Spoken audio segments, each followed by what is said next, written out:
My brother thought he could embarrass me in front of everyone at his wedding, but he never expected I'd reveal his darkest secret instead. I never thought my life would turn into one of those nightmare stories you read about online. For the longest time, I believed I had it all figured out. A loving girlfriend who I thought was the one, a stable job that kept us afloat, and even the respect of my family who finally saw me as someone responsible. But all of that came crashing down the night I found out a secret so devastating it tore my entire world apart. It wasn't just a betrayal from my girlfriend. It was a betrayal that involved my own brother. The one person I trusted more than anyone else. The kind of betrayal that makes you question every single memory, every single conversation, and every single promise that was ever made. Looking back now, I realize the red flags were there all along. I just chose not to see them, because when you're in love, you don't want to believe the person you've given your heart to is capable of destroying it in the cruelest way possible. This is the story of how I discovered my girlfriend was cheating on me with my brother, and how that revelation didn't just break me, but also destroyed my family forever. On the surface, everything in my life looked perfect. I had been dating my girlfriend, Sarah, for nearly 3 years. To everyone on the outside, we were the golden couple, the ones who made it look easy, who everyone else thought would eventually get married, buy a house, and live happily ever after. Sarah had this charm about her that drew people in. She was funny, smart, and knew exactly what to say to make me feel like the luckiest guy alive. My friends would joke about how I outkicked my coverage, and honestly, I agreed with them. I didn't think I deserved someone like her, but she always reassured me that she loved me and that I was everything she wanted. And my brother, Alex, was also a big part of my life. He was only 2 years older than me, but he always carried himself like he was the wiser one, the one who knew better. Growing up, we were inseparable. We played the same sports, went to the same schools, and even shared the same group of friends. I trusted him with everything. If I had a problem, he was the first person I called. If I needed advice, I went to him. He was more than a brother. He was my best friend. And Sarah? She fit right in with my family. My mom adored her, my dad respected her, and well, Alex always seemed to get along with her a little too well. At first, I thought nothing of it. I mean, isn't it a good thing when your partner and your family hit it off? That's what I told myself, brushing off any weird feelings that crept into my head. But looking back now, I realize those weird feelings weren't paranoia. They were my gut screaming at me, trying to warn me about what was really going on right under my nose. Life with Sarah felt like something out of a movie. We weren't rich or glamorous, but we had this rhythm that made everything seem effortless. She'd cook her favorite pasta dish on Fridays. We'd binge-watch shows on the couch, and on weekends, we'd take road trips to little towns nearby just to explore. She made the mundane feel magical, and I often caught myself thinking, this is what happiness looks like. My family embraced her in the same way. Holidays became brighter with her around. My mom would gush about how Sarah helped in the kitchen without being asked. My dad, not a man of many compliments, once told me I had found a good one. And Alex? He was always quick with his charm, cracking jokes with her and making her laugh in that carefree way that made everyone else laugh too. At family gatherings, it often felt like Sarah belonged even more than I did, and I wore that like a badge of honor. If my family loved her, then she had to be the right one. We had plans too. Sarah and I would daydream late at night about our future together. She'd talk about wanting a house with a big backyard, maybe 2 kids, and a dog. I'd nod, already picturing it. The way she spoke made it feel real, like we were just waiting for the right time to make it happen. Even our friends would tease us, saying it was only a matter of time before I proposed. And truthfully, I was ready. I had even started setting money aside for a ring, thinking of the perfect way to surprise her. She wasn't just my girlfriend. She was my partner, my safe place. The person I wanted to build the rest of my life with Alex by my side as my brother and Sarah by my side as my girlfriend. I felt like I had everything. It was the kind of life people envy when they scroll through Instagram. Smiles, laughter, and moments that looked like they were taken straight out of a Hallmark commercial. But here's the thing about picture-perfect lives. Sometimes the gloss hides the cracks underneath. Cracks I was too blind, or maybe too naive, to see until it was too late. The months rolled by, and the bond between Sarah and me only seemed to grow stronger. Every small detail of our life together felt like proof that we were meant to be. She remembered how I took my coffee. She knew when I was stressed before I even admitted it. And she always left little notes in my bag or wallet, reminders that I was loved. It wasn't just romance. It was friendship, partnership, and love all wrapped together. Family gatherings became highlights of my year. Birthdays, barbecues, Christmas dinners. Sarah was always right there with me. She blended seamlessly with everyone, even helping to plan events and bringing thoughtful gifts. My parents adored her so much that sometimes I caught them whispering about how she was already part of the family. Hearing that filled me with pride. And Alex? He was in his element too. My brother had always been a people magnet. Charming, confident, and effortlessly funny. He made Sarah laugh the way he made everyone laugh, and I thought nothing of it. To me, it was a sign of how lucky I was. My girlfriend and my brother got along so well. Wasn't that what everyone wanted? A partner who could fit perfectly into your family? I saw their connection as a blessing, a rare thing to be grateful for. Sometimes, we'd all sit together, me, Sarah, and Alex, sharing stories late into the night. I remember one summer evening especially clearly. We were on the porch, watching the sunset. Sarah leaned against me. Alex cracked open a beer, and we just talked about everything and nothing. In that moment, I thought life couldn't possibly get any better. Looking back now, I realize I was living in a bubble of trust. I trusted Sarah with my heart. I trusted Alex because he was my brother. Together, they represented the two most important relationships in my life. And that trust, that blind, wholehearted trust, would soon become the weapon that destroyed me. It started with something so small that at first, I brushed it off. One evening, Sarah and I were at my parents' house for dinner. Alex had been joking around, as usual, making everyone laugh. But then, as I got up to grab more drinks from the kitchen, I noticed Sarah's laughter lingered a little too long after one of his jokes. It wasn't just a laugh. It was the kind of laugh that melts into a smile, the kind that lingers in your eyes. That I told myself I was imagining things. After all, they'd always gotten along. Why should this moment be any different? But then, on the drive home, Sarah's phone buzzed. She looked at it quickly, then placed it face down on the seat. I caught a glimpse, Alex's name. My brother. Again, I told myself it was nothing. Families text each other all the time. Maybe he was just sharing a meme or making a dumb joke like he always did. But a little knot started forming in my stomach. It was small, barely noticeable, but it was there. Over the next few weeks, I noticed little things I couldn't quite ignore. Sarah and Alex had inside jokes that I wasn't part of. They'd exchange quick glances during conversations, as if they were silently sharing something I wasn't in on. Sometimes, when I walked into the room, I caught the faintest change in their expressions, as if they'd been talking about something they didn't want me to know. That I still pushed the doubts away. I didn't want to believe them. I loved Sarah, and Alex was my brother, the two people I trusted most in the world. The thought that they could betray me in any way felt unthinkable. And yet, deep down, that little knot in my stomach was tightening, slowly but surely. That I didn't know it yet. But these were the cracks forming in the perfect picture of my life. And cracks, no matter how small, only ever lead to one thing: a collapse. The cracks grew wider the night we had a small get-together at my apartment. A few close friends came over, along with Alex, of course. Sarah had been buzzing around, playing the perfect hostess, making cocktails, setting out snacks, laughing louder than anyone else in the room. But what caught my attention wasn't her hospitality. It was the way Alex's eyes followed her. At first, I thought maybe I was being paranoid. But then I noticed, he wasn't just looking, he was watching. Every move she made, every time she leaned forward to grab something or brushed her hair back from her face, his gaze lingered just a little too long. And Sarah? She seemed to glow under it. She laughed harder at his jokes than anyone else, even ones that weren't particularly funny. At one point, she playfully swatted his arm after he teased her about her cocktail-making skills. It was nothing out of the ordinary, not really, but the intimacy in that gesture made my chest tighten.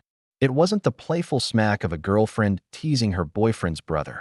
It was something warmer, closer, more dangerous. Later that night, after everyone left, I started cleaning up.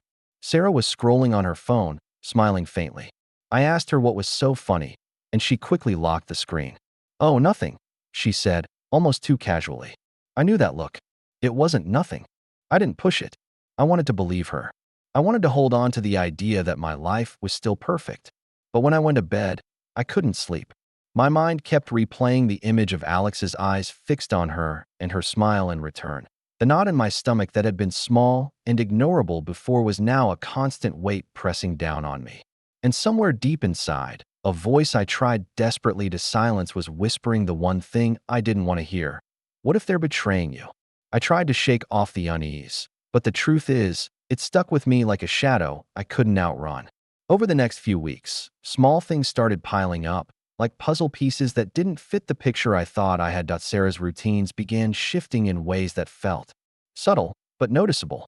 For example, she used to keep her phone on the kitchen counter while cooking or cleaning, volume up so she wouldn't miss a notification. Now, the phone was always face down, always within arm's reach. If it buzzed, she'd snatch it up instantly, her expression softening into a small smile before she quickly typed something and locked it again. When I asked her who she was texting, she'd shrug and say, "Oh, just my mom," or "a friend from work." But I noticed the timestamps. Late at night, early in the morning, times when most friends from work were asleep. Then there were Alex's visits. They seemed more frequent than before. Sure, we were all family now, so I tried to rationalize it, but sometimes he'd stop by when I wasn't even home. I'd come back from errands and find his car parked outside, Sarah inside the living room with 2 coffee mugs on the table. She'd always say, "Oh, Alex just dropped by to catch up," but the way she avoided my eyes when she said it made something inside me twist that I told myself I was overthinking.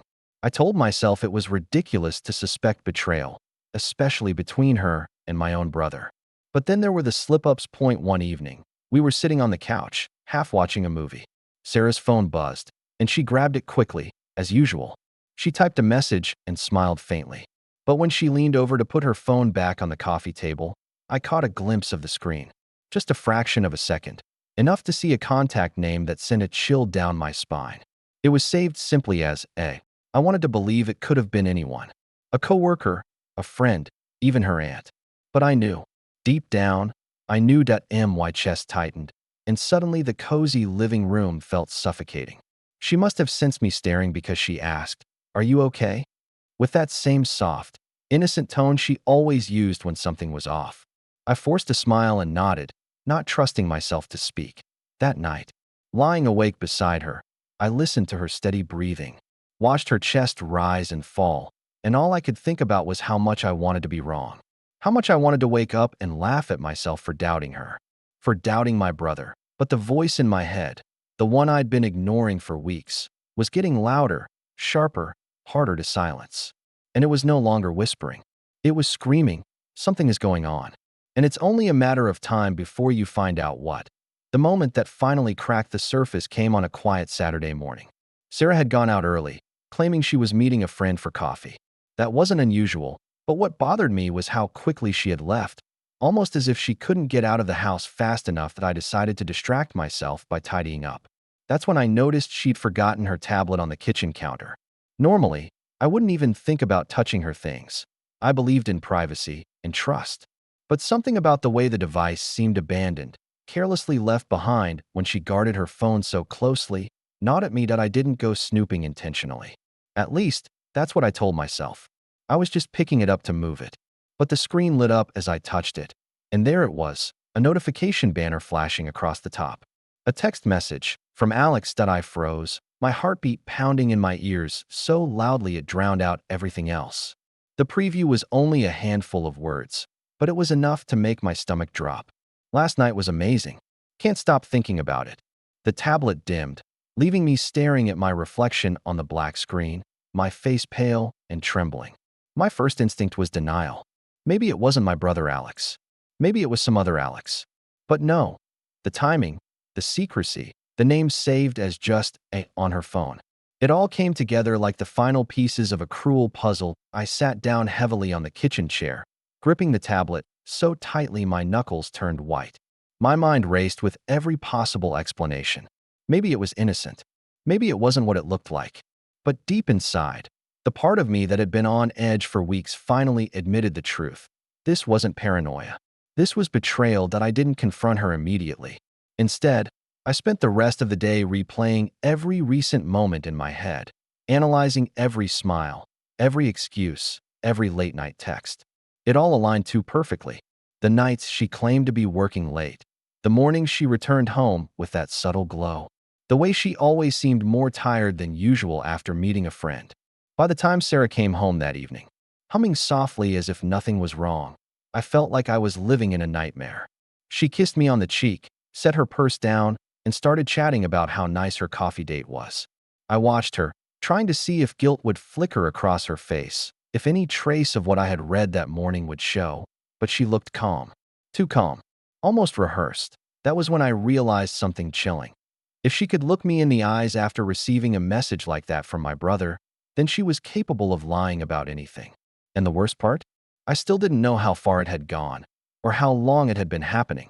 That night, I barely slept. I lay awake beside Sarah, staring at the ceiling, while she breathed steadily, as if she had nothing on her conscience. Every shift of the sheets, every sigh she made, grated on me. I kept replaying the words from that message. Last night was amazing. Can't stop thinking about it. They echoed in my skull like a taunt, each repetition digging the knife in deeper. My mind wouldn't stop racing. I thought about Alex, my younger brother, the one who always looked up to me growing up, the one I had protected from bullies, the one I had helped through college applications, the one I trusted unconditionally. The idea that he could be the Alex behind that message wasn't just betrayal.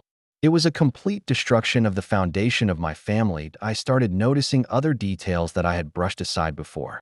The way Sarah's perfume sometimes lingered on her clothes, even when she claimed she'd been working late. The way she always seemed to check her reflection twice before leaving, even for something as simple as running errands. The way her phone never left her side. But Alex, coincidentally, had started sending fewer texts in the family group chat, as if he didn't want to risk slipping up. Every small inconsistency became another brick in the wall of suspicion. I began piecing together a timeline. The business trips that didn't quite add up. The family gatherings where Sarah suddenly seemed unusually shy around Alex. The quick glances I had once mistaken for awkwardness but now saw as guilt. By morning, I wasn't just suspicious anymore. I was convinced, but conviction wasn't enough. If I confronted her without proof, she would deny it. And if I confronted Alex, he would too. They could twist it against me, make me look paranoid, insecure, even crazy. So I made a plan. I told Sarah I was working late that week.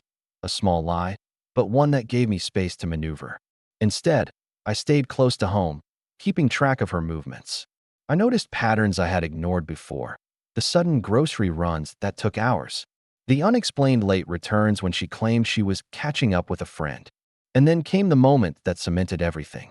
One night, she slipped out just after dinner, dressed far too well for what she claimed was a simple coffee meetup. Curiosity burned in my chest, so I followed her. Careful to keep my distance. My hands tightened on the steering wheel as I watched her car turn down a quiet street. The same street where Alex lived. I parked 2 blocks away. My heart pounding so hard I thought it might break through my ribs. I sat there in the dark, staring at the faint glow of Alex's apartment window, fighting the urge to storm in and demand answers. But I didn't.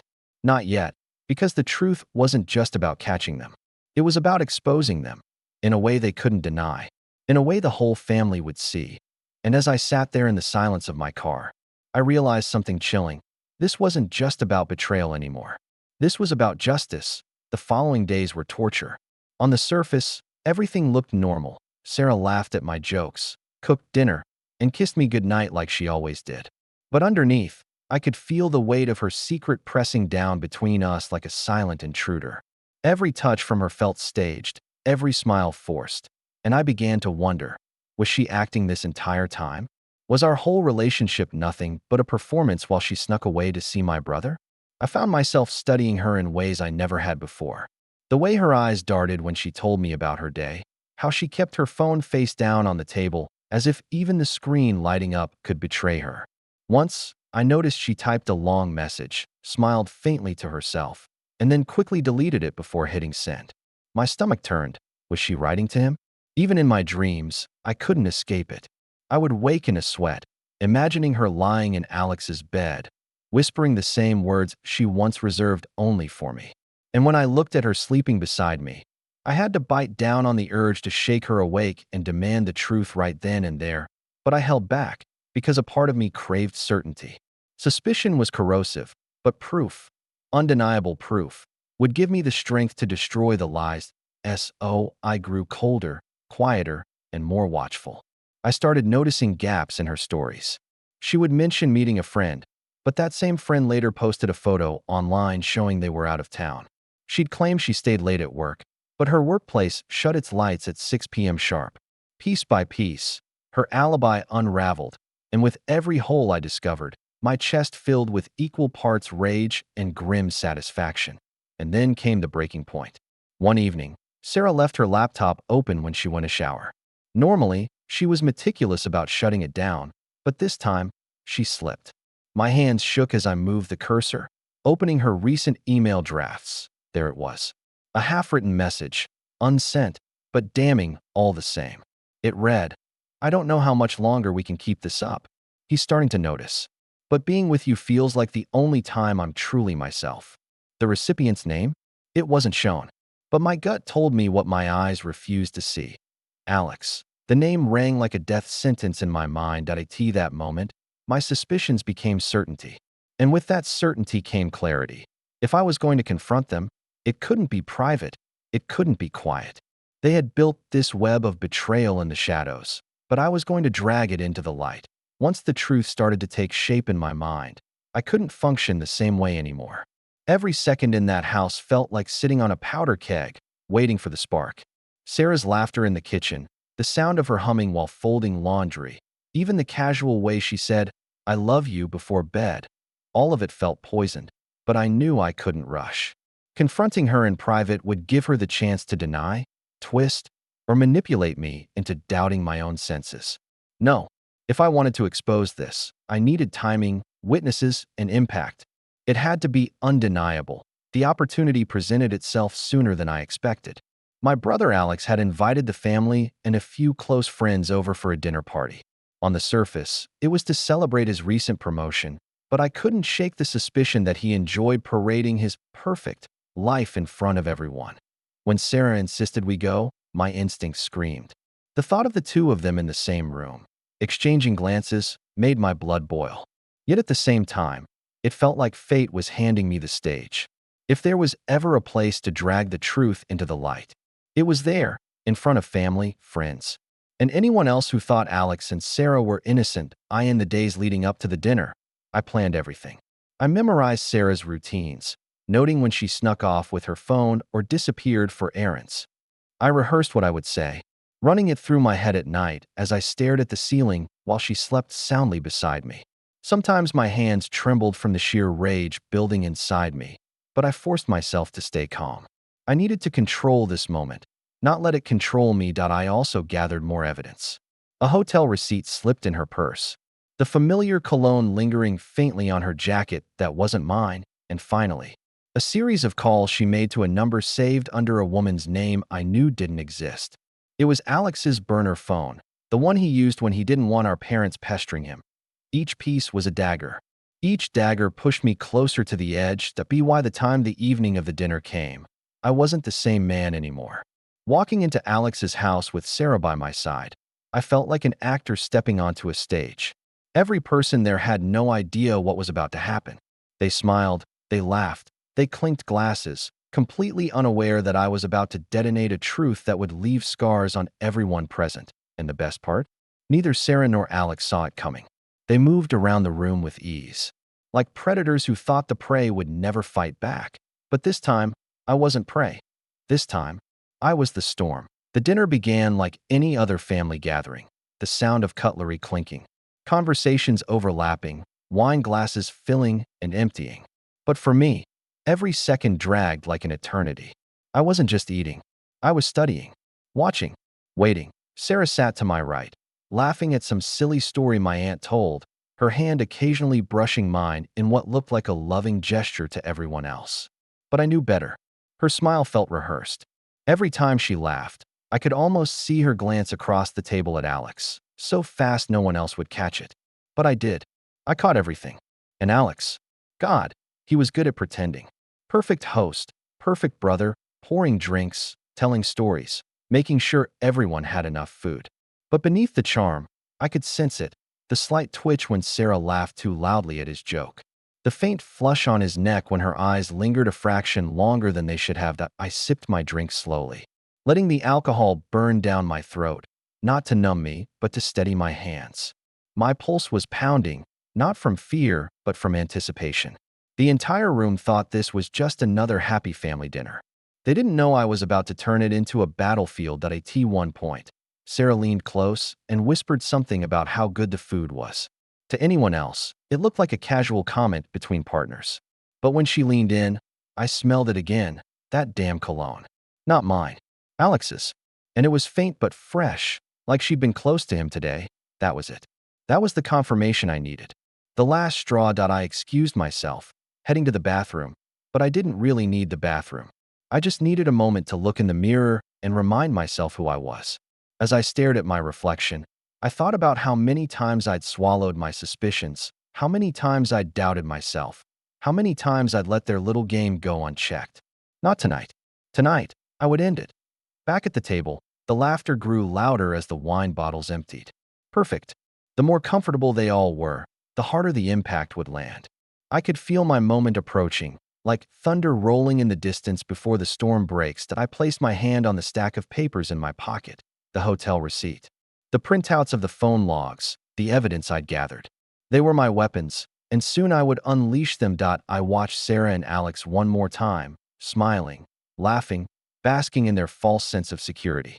And I smiled too, because I knew the ground beneath them was about to collapse, and when it did, everyone would see who they really were. The noise of the dinner table blurred into the background. My heartbeat was louder than any laughter, sharper than the clink of wine glasses. For months, I had carried this weight in silence, waiting for the right time, the perfect moment. And now, surrounded by the very people who thought they knew us, I realized there would never be a better time. I pushed my chair back slowly. The wooden legs scraped against the floor, silencing the room almost instantly. Heads turned toward me. Conversations died mid-sentence. Even Sarah's laughter froze on her lips. I stood there, steadying my breath, and felt the evidence in my pocket like a burning coal. I wasn't just holding papers. I was holding their lies, their betrayal, their destruction. And I was about to light it all on fire. I need to say something. I began, my voice calm but carrying an edge that made even my father lean forward. Something that's been eating at me for months. Something everyone here deserves to know. Sarah's hand shot to my arm, her nails digging in just enough to sting. To the family, it might have looked like a supportive gesture, but I felt the tremor in her grip, the silent plea, "Don't do this." Not here. Alex shifted uncomfortably in his seat, eyes narrowing, as if he already sensed where this was going. His forced smile barely held. I slowly pulled the folded papers from my pocket and placed them on the table, right in front of me. The crisp sound of the paper landing on wood was louder than any explosion. I let the silence stretch. The tension thickened, pressing down on everyone. "These," I said, tapping the stack, "are proof. Proof that the two people who claim to love me the most, my girlfriend and my own brother, have been betraying me behind my back." Gasps erupted around the table. My mother's fork clattered to the plate. My aunt covered her mouth with her hand. The silence that followed was deafening, broken only by Sarah's sharp intake of breath and Alex's muttered curse under his breath. I looked directly at Sarah. Her face was pale, her eyes wide, lips trembling as she searched for words that wouldn't come. Then I turned to Alex, whose jaw was clenched so tightly it looked like it might crack. For months, I continued, my voice steady. I doubted myself. I thought maybe I was paranoid, maybe I was crazy. But every late-night text, every unexplained absence, every trace of his cologne on her, it all added up. And now I have the proof right here. So let's stop pretending. Let's stop lying to everyone. The room was frozen. No one moved. No one spoke. It was the moment before the storm broke, and I was the one holding the thunder in my hands. With every eye locked on me, I unfolded the first page slowly, letting the tension linger. The sound of the paper crinkling was deafening in the silence. I didn't rush. I wanted them to feel it, the dread, the weight of what was about to come. "These," I said firmly, "are hotel receipts, dated, signed, and paid for by Alex's card. Nights when Sarah told me she was working late, or feeling sick, or spending the evening with her mother. Yet somehow, she managed to check into the same hotel my brother did. Multiple times. I laid the receipts flat on the table, turning them so everyone could see. My uncle leaned forward, squinting at the details, while my mother covered her mouth in shock. Sarah shook her head furiously.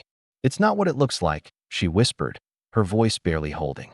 But her trembling lips betrayed her that I ignored her and pulled out the next piece of evidence, printed screenshots of messages. "And here," I continued, my tone sharper, "are texts exchanged between them. Not friendly, not innocent, but intimate. Secret meetings, confessions, things no girlfriend should ever say to someone else, let alone my own brother." I placed the pages one by one on the table like playing cards, each word cutting deeper. Family members gasped as their eyes scanned the phrases. "Last night was amazing. I can't stop thinking about you. We have to be careful. He can't find out." Alex's face turned red, his jaw twitching with rage or shame, maybe both. He muttered something under his breath, but it was drowned out by the rising wave of whispers around the table. Finally, I reached the last sheet. My hand trembled slightly as I held it up. And this is the confirmation I needed. Photos. Not rumors, not suspicions. Proof. You two, caught together when you thought nobody was watching. I slapped the page down in the center of the table. A blurred but unmistakable image of Sarah and Alex, their hands entwined, their faces too close to be innocent. The room erupted. My aunt gasped audibly. Chairs scraped as people shifted, and my mother whispered Alex's name like a curse that I stood tall, looking at them both, my girlfriend, pale and crumbling, and my brother, furious but cornered. "So tell me," I said, my voice low but sharp as glass. "How long were you planning to keep lying? Until I married her? Until you had destroyed not only my trust, but this entire family's peace?" The silence that followed was suffocating. Sarah's eyes filled with tears. Alex stared at the floor. And for the first time, I felt the power shift. I wasn't the fool anymore.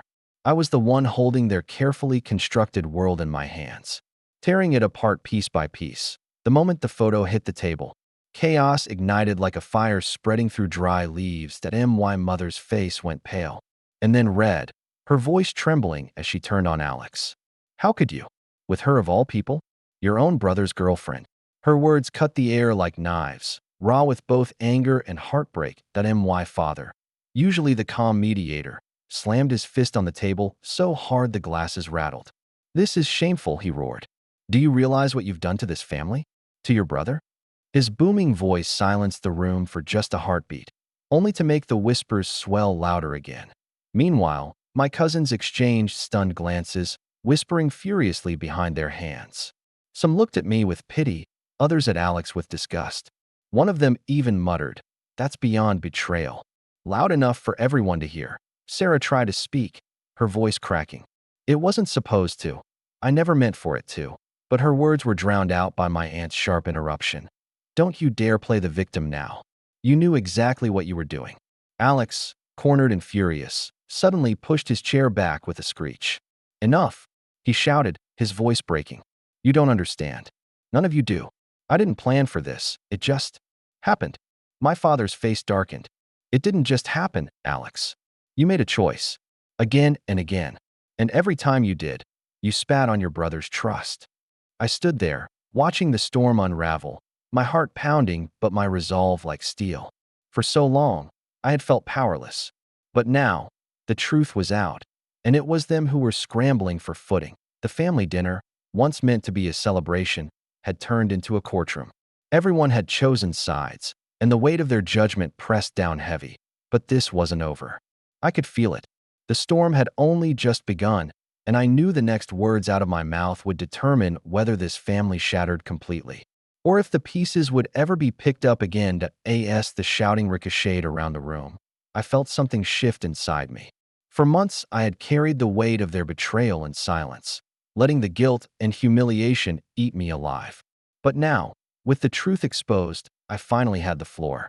I rose from my chair slowly, deliberately, until the noise began to die down. My family turned to me, the victim whose voice had been muted for far too long. Alex's face was flushed, his fists clenched at his sides. Sarah couldn't meet my eyes. I cleared my throat and spoke, calm but cutting. "You both think this was some mistake, some accident that just happened. But cheating isn't a slip of the tongue. It's a decision. And you didn't just betray me.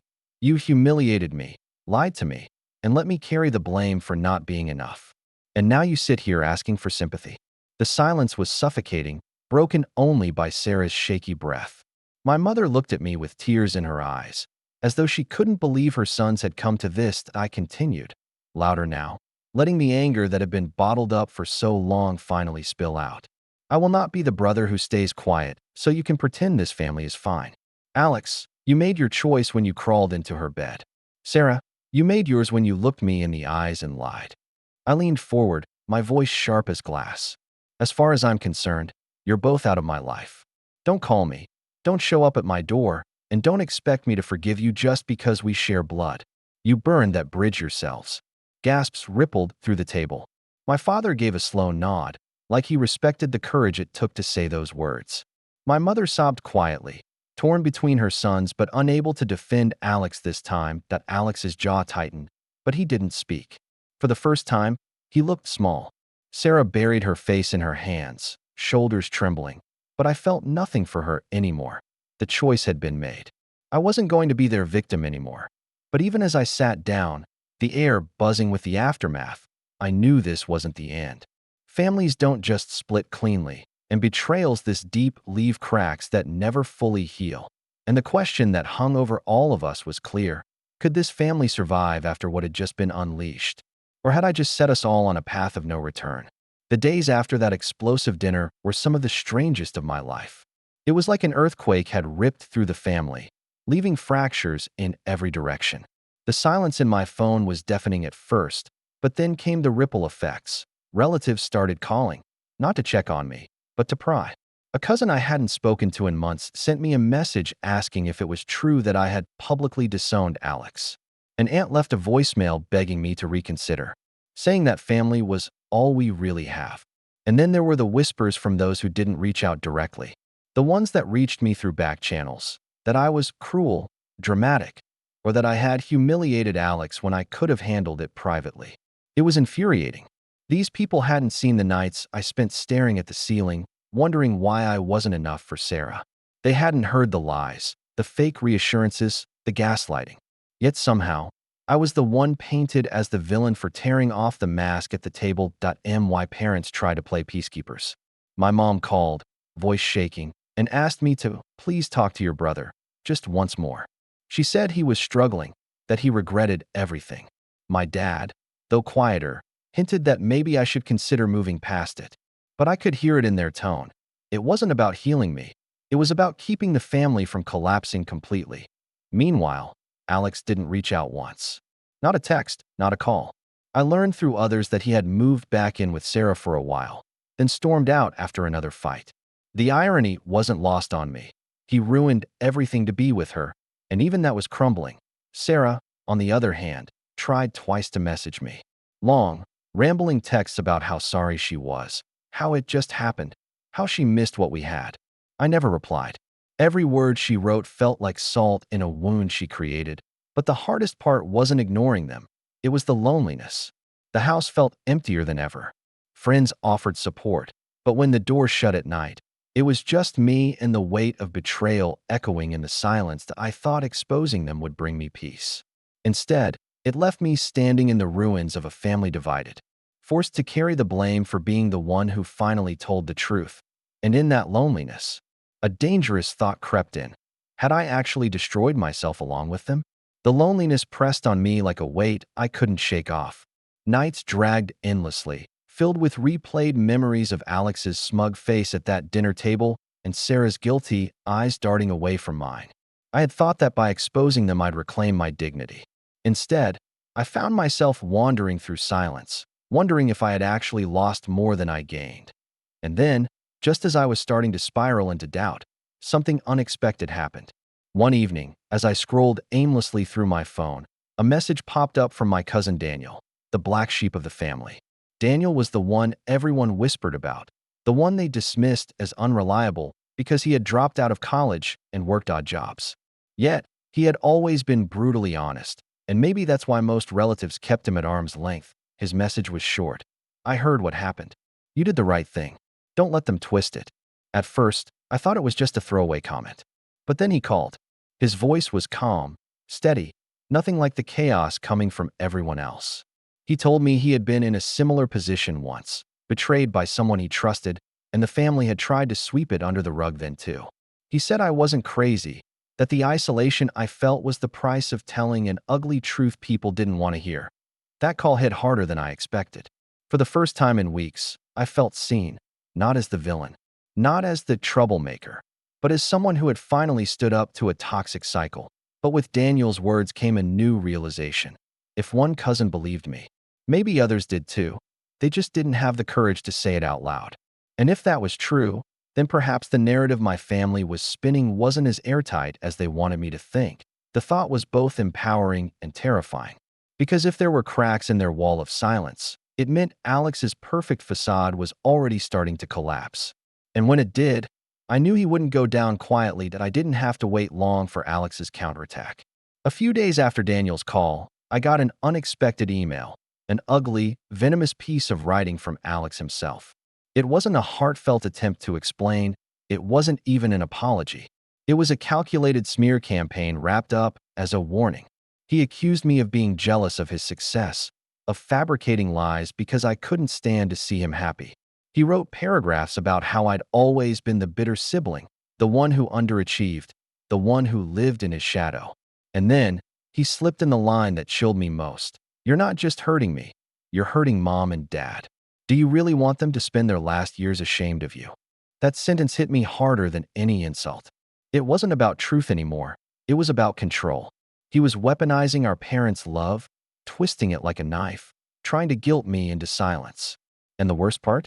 I could already imagine my parents reading his words, nodding along, convinced that I was the problem. But Alex didn't stop there. Within the week, whispers began circulating among extended relatives. A cousin in another state texted me asking if I was okay, saying she'd heard I'd had some kind of breakdown, and lashed out at Alex at his own wedding. My blood ran cold. Alex wasn't just trying to silence me. He was rewriting the story entirely. He was turning himself into the victim and me into the unstable aggressor that I felt trapped in a nightmare. Every time I thought I had exposed the truth, Alex found a way to smother it under layers of manipulation. It was like fighting smoke. You grab at it, and it slips through your fingers, only to suffocate you from another angle. But then I remembered Daniel's words. Don't let them twist it. If Alex was going this far to discredit me, maybe it meant he was scared. Maybe his perfect image was finally starting to fracture, and this was his desperate attempt to glue it back together before the cracks spread too far. That thought lit a fire inside me. For the first time, I stopped feeling like a passive victim of Alex's schemes and started wondering, what would happen if I pushed back harder? After Alex's poisonous email, I realized I couldn't just sit back and hope the truth would speak for itself. Truth without proof was nothing but noise, and Alex was a master at drowning noise out. So, I started digging. I went through old messages, screenshots, and every scrap of evidence I had from the months leading up to the wedding. I reached out to a couple of friends who'd known about Alex's affair, people he had once bragged to when he thought he could trust them. Some didn't want to get involved, but a few quietly admitted they'd seen him sneaking around.